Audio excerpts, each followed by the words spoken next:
Hey, if you're looking for what is probably the greatest software ever to run your business on, go to getjobber.com/Keith. You can create proposals, invoices, collect payments, even track your entire business directly on the Jobber smartphone app. And if you want to get a totally free trial of Jobber right now, open your browser, type in getjobber.com/Keith, and if after the trial you decide you want to sign up with Keith's link, you'll automatically get 20% off your first 6 months. So what are you waiting for? Go to getjobber.com/Keith.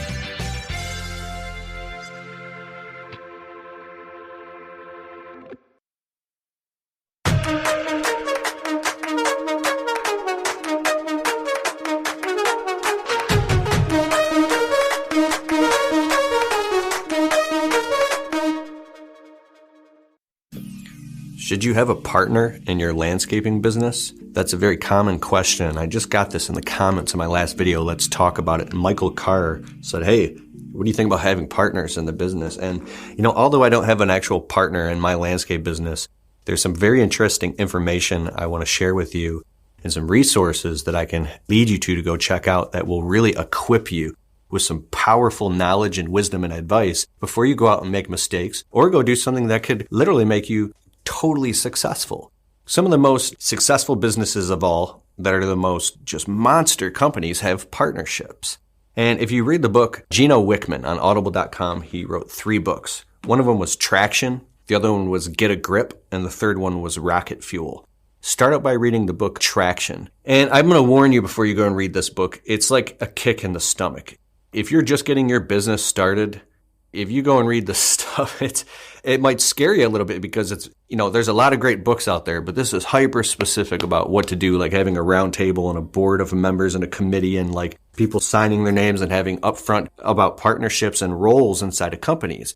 What we've learned from that is a lot gets lost in translation when you're just dealing with like verbal and a handshake. It's kind of like rumor, hearsay, then opinions come in, and then things have to be discussed a lot on the front end and from a place of trust, but then behind has to be some type of binding agreement. And it doesn't even have to be a legal agreement, although the legal definition of a partnership or some type of joint venture is a path to go. It can be completely just based on trust.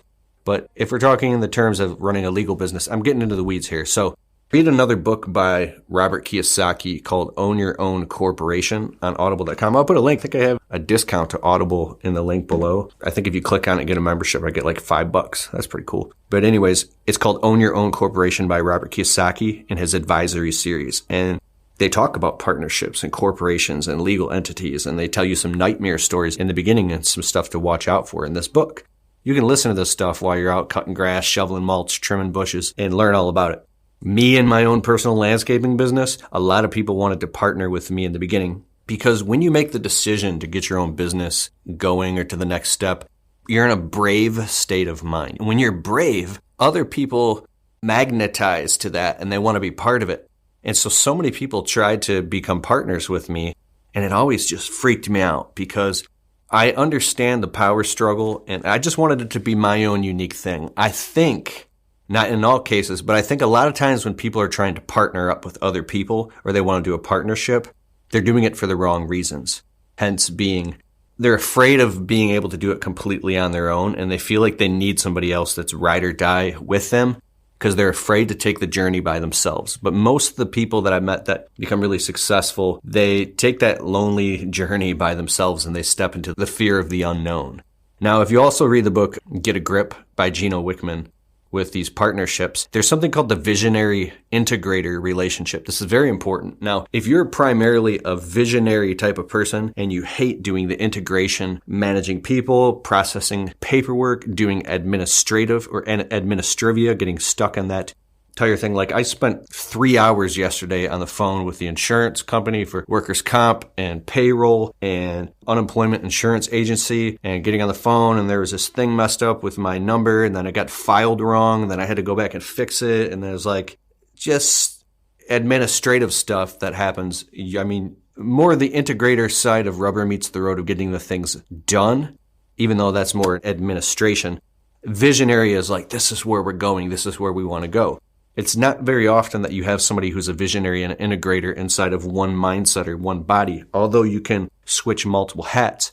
If you're a visionary, then you're going to want to have people eventually that are working for you or on your team that are integrators, people that handle the administration, people that help you do the labor.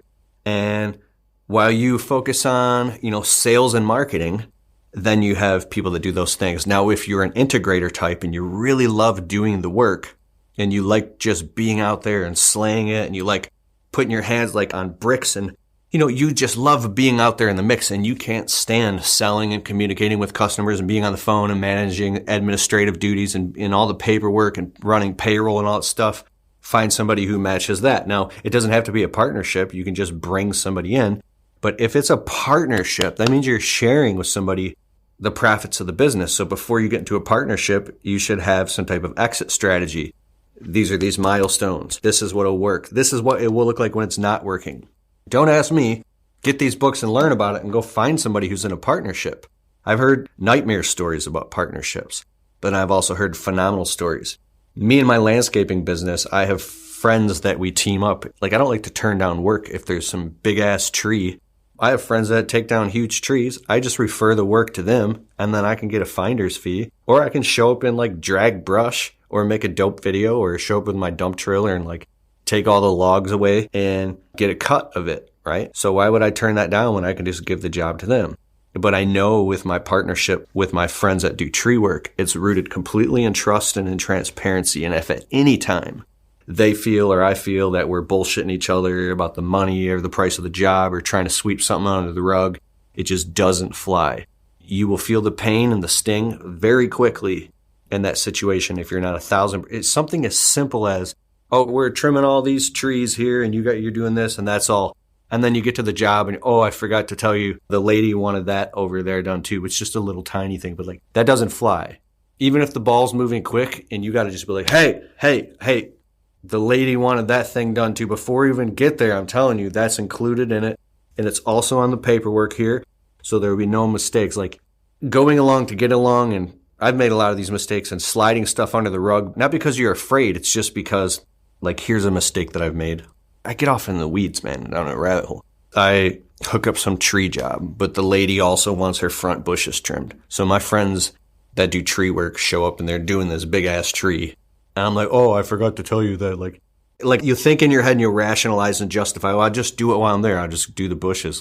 But you were too busy, get the phones ringing off the hook, and you didn't get to actually tell them the lady wanted the bushes done too. And then we're on the job site and my friends that do tree work are like, oh, you're trimming the bushes now? I didn't even know that this was part of this job. Why didn't you tell me that? So even if you didn't think that it was a big deal, and now you're doing something that they weren't aware of, it makes you look almost untrustworthy or something like that. So you got to get everything laid out on the front end. And then once you build that trust really high, it can get to the point where you don't have to communicate so much. But imagine that being in a business partnership where you're trying your best and you're working your ass off. And then you got somebody that is constantly doing shady or deceitful things. And they might not even be aware that they're doing that, but they're not being fully transparent about everything and every decision. Very quickly think about how something can spin out of control and fester, and then you try to confront them about it, or you're afraid to confront them about that. Maybe you're not a confrontational person, or you do confront them, and then now it just makes it weird, and then now you're in a silent war with each other, and you hate each other. I really think it's like a marriage, which can be great or it can be horrible, having a partnership.